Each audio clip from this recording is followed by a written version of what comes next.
Good morning, Facebook. Hi. It's Ken. And Anne-Marie. We're here on Saturday morning. We were just talking about how we price properties, and Ken has a really great pricing strategy that gets properties sold pretty quickly. The truth is, I was trying to go back to sleep and go back to bed. And the problem when you are a realtor and you are in a relationship with another realtor is real estate conversations come up a lot.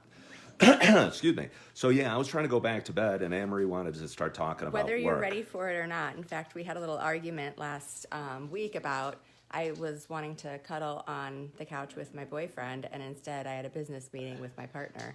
Yeah, and so that didn't go over so well. So she's getting me back. She wouldn't let me sleep this morning or go back to sleep this morning until we did a live video on pricing. And what an exciting topic to touch base with you. No, I'm just teasing. We got our dog whining at the back door, so if it starts barking, we apologize. That's what dogs do. Yeah, seriously though, I think pricing is probably the biggest thing to get in getting a home sold. And you know, Anne Marie and I are in the real estate business, and she does a great job getting homes ready for sale, getting them looking beautiful. And There's only a few things we can change in selling a home. We can't move it. We can't change the location. We can sometimes improve the condition depending on what the sellers are willing to do. And then that kind of leaves us to price. That's the other thing we can work with. Yeah, a lot of times we'll meet with sellers and they'll wonder why a home's not selling, or they'll go, I think it's because it's on a busy road. And, well, sure, being on a busy road doesn't help your home sell, but It's can't. because of the new construction down the block that all the buyers are going there and buying those houses, and that's why they're not buying mine. My point is, you cannot change the busy road. You can't move the house, as Anne Marie mentioned. So a lot of times, once the condition is taken care of, it comes back to price. And homes usually sell in a range. And one of the first questions I always ask sellers when we're meeting and discussing the pricing issue is, what would you be happy selling your home for today? Mm-hmm. And it's funny because I think a lot of realtors avoid that question. And sometimes we'll sit with sellers and they'll go, well, that's what I'm paying you for to tell me. And that seems kind of silly because my question's honest. What would you be happy selling it for today? Instead of playing this guessing game of like, I think we should list your house at 410 and like holding, waiting, guessing if the seller's going to think that's a good price or not. We put it back on them and we say, well, it's your home. What would you be happy taking it for? Instead of making it a guessing game between ourselves and the sellers. Yeah, we know what we're going to do from a marketing perspective. And we do it no matter which price they choose. We don't say we're going to put more marketing into this property or less marketing into that one. And what I'll usually say is, yeah, we're going to go to work for you. And honestly, you're the boss. It's your home. We're going to do what we do. And no matter what price you choose, if it's reasonable, again, homes sell in a range. So when they tell me a home or a price that's going to make them happy, if it's realistic, if it has a chance of selling, we're usually okay at working at that number. And what I always suggest, or what we always suggest for our clients, our sellers, is to price it in as close to that number as you can and negotiate less. What I mean by that is, let's say a seller says they'd be happy selling their home for $370,000, let's say. What I usually recommend is pick a number as close to that as you can stomach, and again, negotiate less. Like I'd throw out a number, maybe $374,900 or $375,000. What that's going to do, it's going to get you a shorter average market time before an offer, and a higher average sales price. And because you'll be bringing in the right buyers. You'll be bringing in a buyer who's looking for a home that's worth $375,000. And buyers are pretty good at looking at the houses that are exactly what they can afford if they're real buyers. Yeah. I tell a lot of sellers, the biggest mistake most sellers make is pricing in too much room for negotiation. Let's say, again, they'd be happy selling their home at $370,000. I'll meet with some sellers and they'll say, well, we better price it at $410,000. Or something like that. Because people are going to come in, they're going to lowball us. Yeah, they always say that somebody's going to come in and lowball us. And what that does, buyers shop in price ranges. And the biggest price breaks are every $100,000, and then they're $50,000 and then $25,000.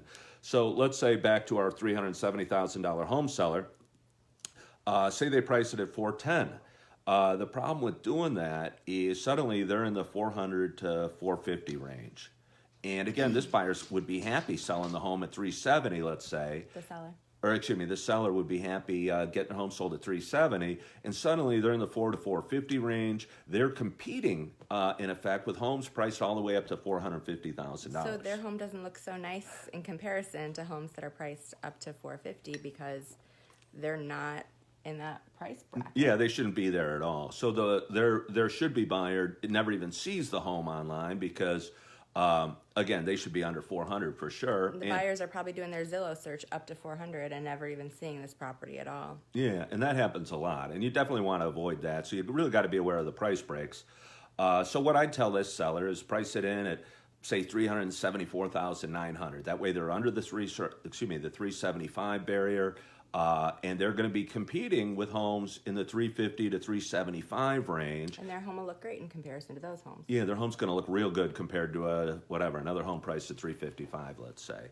Another thing we always tell our sellers is we're going to do exactly what we're going to do, regardless of, I almost said irregardless, regardless of the home price. But we need people looking online at the home because that's really where most buyers start their home search, of course. But we also need traffic coming through the home. And depending on the month, and we're at February 1st today, Super Bowl's tomorrow. Anne-Marie always tells our clients that if you're going to get your home on the market for spring, it should be listed by Super Bowl. That's really when buyers are, out starting their, search. It seems to be that in people's heads seems to be like a trigger for like, oh, spring is coming, winter's almost over, let's get the home search started. And so honestly, our phones blow up with buyers after the Super Bowl. Yeah, we've actually had a real busy, as we were telling all our clients or everybody that asked, we've actually had a really busy winter. Yeah, winter, second half of December and month of January. We were both showing homes the week of Christmas, which is usually pretty rare. We usually get the week of Christmas off. Yeah, not complaining. Yeah, I think I had my last offer come together December 29th at like 9 p.m. So I think that means good things going forward. But anyway, back to pricing real quick. We need people looking online, but more importantly, we need people coming through with realtors, pre-approved buyers, actually scheduling showings and coming through the house. And at this time of the year, depending on your price range, I generally say we should be getting maybe 5 to 8 buyer appointments a month. If not, we're overpriced, to be honest with you.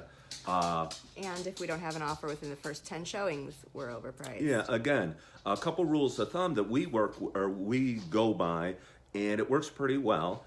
And again, because buyers comparison shop, by the time you have 10 buyers, our dog's chomping on a squeaky toy. So, Hi, Holly. By the time you have 10 buyers come through your home, oh, sorry. Hi, Holly. Holly wanted to say hi. Yeah, she's our pricing expert. By the time you have 10 buyers come through, they've probably each seen 10 different homes. So your home's been compared up to, with 100 different homes. The buyers really are pretty good at knowing what homes are worth because they're the ones out there looking at them. And we even offer to our sellers, you want to go see what you're competing against? We'll look up homes. We'll pretend that you're a buyer for your home, and we'll look them up, and you want to go preview them and see what you're up against, because that really does sometimes help sellers to realize where they should be at price-wise. Yeah. Back to showings, sorry. No, again, if you're not getting the showing activity, if your home's listed right now, and you're wondering why it's not selling, I'd take a look at how many showings you're getting. Again, I think going into February, it's been an active year. Depending on your price point, of course, you should be getting 5, 6, 7, 8 showings a month. If not, you're overpriced. Or if your home's been on the market for a while and you've had 25 showings and nobody's offered, again, you're probably overpriced, and it's probably a time you should give your realtor a call and have that meeting to discuss pricing. So those are just a few thoughts we've had. Yep. Again, we have a big day today. We have an open house at our listing, or Anne-Marie's listing at 213 North Birchwood. Almost gave the wrong address, in Naperville.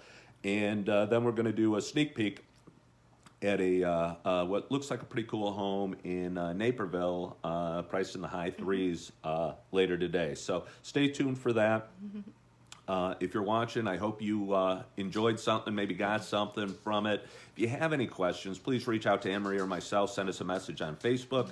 And if you're out and about today and want to stop in and say hi, we'll be at the open house from 1 to 3. So you can stop in, and if you have any real estate questions, want to chat about anything, just want to come and say hi. We get bored and lonely at open houses sometimes. So stop in and say hello to us. We don't like to get bored and lonely. Usually our open houses are packed with activity and sometimes snacks and fun things. So, yeah, we're looking forward to the day. If you have any real estate questions, you ever want to see a house, or you're curious about buying or selling, you know how to get a hold of Anne-Marie or myself. We'd love to help or answer any questions. Anyway, I hope you're doing well. And as always, I hope to talk to you soon. Bye-bye.